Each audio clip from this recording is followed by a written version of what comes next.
Hi everyone, আশা করি তোমরা সবাই অনেক ভালো আছো। আমিও অনেক বেশি ভালো আছি। তো অনেক দিন পর তোমাদের জন্য একটা ভয়েস ওভার দিয়ে একটা ব্লগ বানাচ্ছি, জানি না আসলে কেমন হবে। আর আজকের ওয়েদারটা ছিল একদম বৃষ্টিতে ভরপুর, সব দিকে শুধু আকাশে মেঘ আর মেঘই ছিল।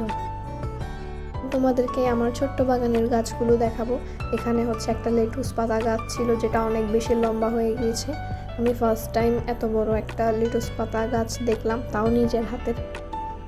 বৃষ্টি হলে এই বিলটাতে অনেক বেশি সাদা বক চলে আসে, তো এরা হচ্ছে সম্ভবত এখানে মাছ শিকার করে খায়।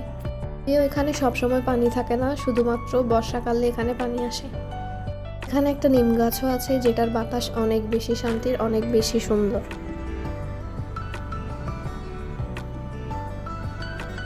এই যে দেখো আমার 12টা ফুল গাছ, যেগুলো আসলে প্রায় 12টার দিকেই ফুল ধরে, এরপর কিছুক্ষণ পরে দেখি ফুলগুলো আবার গায়েব হয়ে যায়। অনেক বেশি সুন্দর লাগে।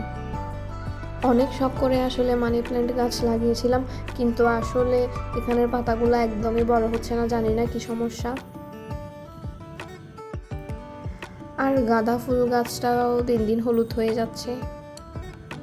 আমার সবচেয়ে পছন্দের ফুলগুলো হচ্ছে এখানকার নয়নতারাগুলো, অনেক বেশি সুন্দর লাগে। যদিও এখানে জায়গা কম, কিন্তু অনেক গোলাপ ফুল হয়েছে, অনেক ভালো লাগে দেখতে।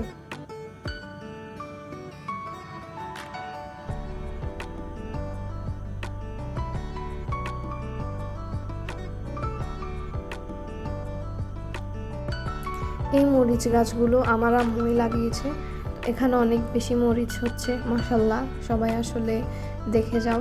তোমরাও চাইলে তোমাদের ছোট্ট ব্যালকনিতে বা কোথাও জায়গা থাকলে এরকম মরিচ গাছ লাগাতে পারো। আমার তো অনেক বেশি পছন্দ এই মরিচগুলো।